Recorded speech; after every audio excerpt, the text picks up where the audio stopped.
I just got done watching President Trump's speech from Mount Rushmore, and I can't help but think, like, the most prominent thought that comes to my mind as I watch that is, even if you put aside the politics, which is hard to do, I get it, there's a lot to that depending on where you sit, but even if you put that aside, you say, I'm not going to focus on the specific politics, the policies, etc., and you're just assessing him as a person and as president of a full country. It's almost a perfect example of how you would do it if you had no interest in trying to bridge the gap with somebody who disagrees with you. If you had zero interest in trying to change anybody's mind, trying to build consensus and build a better outcome for everybody, trying to take the approach in communication and working with the other side of, hey, how can I say these things? How can I deliver these things in a way in which I genuinely, in good faith, want you to understand my points, but I want us to kind of work at it together and be empathetic of each other. All the things you would do to do that, almost none of it, if any, at all, is in the speech. And again, I say put the politics aside because it's not about, should we be building a wall, or should the economy be opening sooner rather than later, or should we be, protecting all these monuments the way we are, or whatever the topic is, doesn't matter. It's not even about that. There's clearly a divide in the country. And as I said in past videos, if either of those sides just wins outright, everybody loses. So I believe for most rational, reasonable people, of which you would hope the president of the United States is, the goal would be, hey, we got to bring this back together. We got to get people, we're a full country. We're all Americans. And there's some crazy things going on both sides. I get that. There's issues on both sides. I get that. But the goal's got to be to bring this thing together, because that's the only way we're going to do anything meaningful. And if I truly believe in America and what I say about it, and its legacy and liberty and freedom and the beautiful things about America, all the more reason this thing's got to be brought together, because that's not what we do. We don't tear apart our fellow citizens just because they disagree with us, right? The same things conservatives and Trump would accuse the left of. We don't do that. That wouldn't make any sense to do that.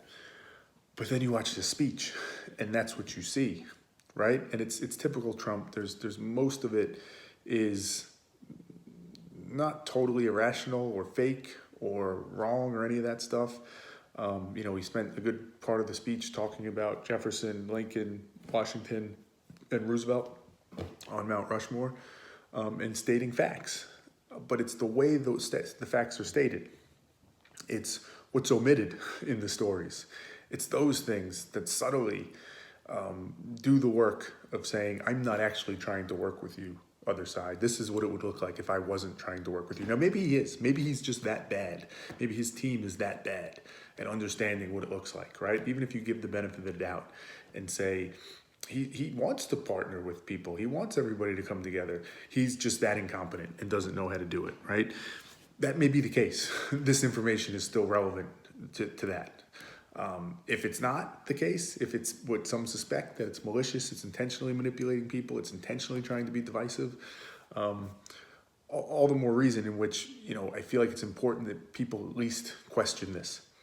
Don't just assume I'm right? I may very well be wrong. There may be something I'm missing in this.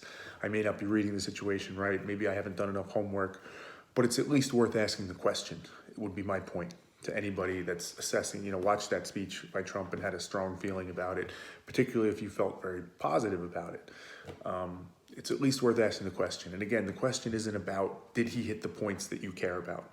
Did he address the fear you have of the liberal mob on the left trying to censor everybody and cancel everybody and, destroy what makes America great and destroy our history?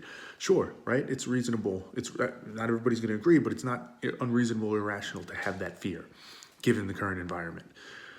Did he talk about the importance of getting reelected and supporting law enforcement and all these things that are important to you. Yeah, of course he did, right? And that's not the fault. That's not the blame.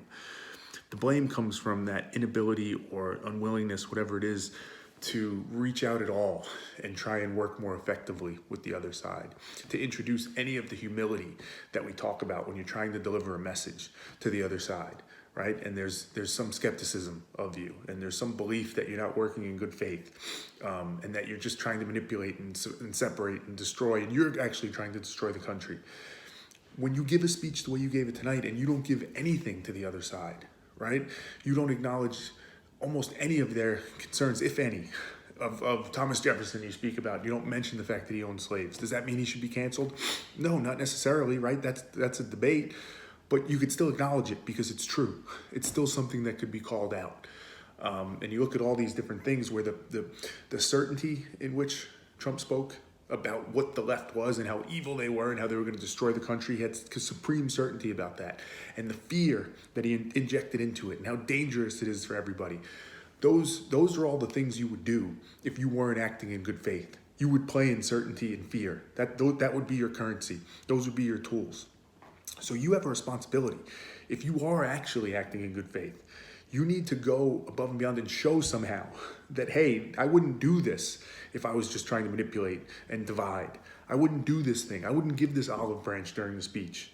You have to give it. You have to show it. Because if you care about bringing people together, those are the things you would do. You would have some of that humility that acknowledges, listen, there's some points coming from the left that I get it. They're rational. I get they have a concern. There's some things we need to address or we need to look into, right?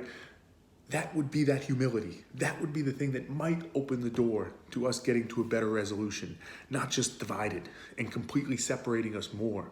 Because, I mean, just think about it logically, what's being said in the speech. A lot of it was, or a good bit of it, I should say, was about, how evil the left is, and if they win, they're going to destroy the country, and we can never let that happen. There's that certainty, that extreme talk. We can never let it happen for them we won't ever let it happen. Again, the certainty, the fear behind it. What happens? What happens if the election plays out and you lose? You just told your whole base that they should be terrified and that the country is going to be destroyed. How is that the only way you can justify making that type of speech, right? Giving no ground, giving no credence to anything the other side's saying, just painting them as pure evil. The only way you can justify giving that speech is if you were absolutely certain. You know the other side is so evil and so despicable that you can't give them any credit. And you know that so deeply, right? That would be the only reason you would give the speech more or less the way he gave that speech. But as we've talked about time and time again, if you are that certain about it, something's wrong. You can't be that certain. There's too much that a rational, reasonable person would look at and say, hey, there's some points being made on that side. Are they all good? No, of course not. Of course not. There's plenty of things that are bad. There's plenty of ways where it's getting taken too far by extreme voices. But there's something to it. They're not evil. The whole side can't be evil, right? It can't be just that group that doesn't agree with you. They are evil, and I know it for sure. Well, that's not good enough. If you expect people just to submit to your certainty, that's, as we've talked about, that's a recipe for disaster every time. The way you convince them, the way you do it is you show that humility. You break the pattern that would say, listen, as terrified as I am and how certain I am that this is a threat, I understand that I can't be totally sure. And I understand that if I want the message to be heard, I need to do it in the most effective way, right? Because I want things to be fixed. That's what you would do. You wouldn't give the speech that you gave, where it seemed like the main objective was just to divide. And again, maybe I'm being too critical in terms of saying that was the intent, right? Possibly. Maybe that was not the intent. Perhaps it was out of, just a differing style or a differing belief or ignorance in some way, right? Maybe there's some other reason why they intentionally designed the speech to be that divisive and not try and bring people together at all. Maybe there's another reason for that. Maybe they believe somehow they have a theory that that's actually going to bring people together better. Maybe. But from my perspective, what is just clear is that that's what that speech was. It was something that was not intended to bring people together. It was intended to divide us more. And it begs the question, why, right? Those are the questions. That's the question people should be asking. You support Trump, what have you. Why? Why would that be the speech, right? I love that you addressed some of our points. I love that you hit some things we think are important, but why so divisive? Why did it have to be that way?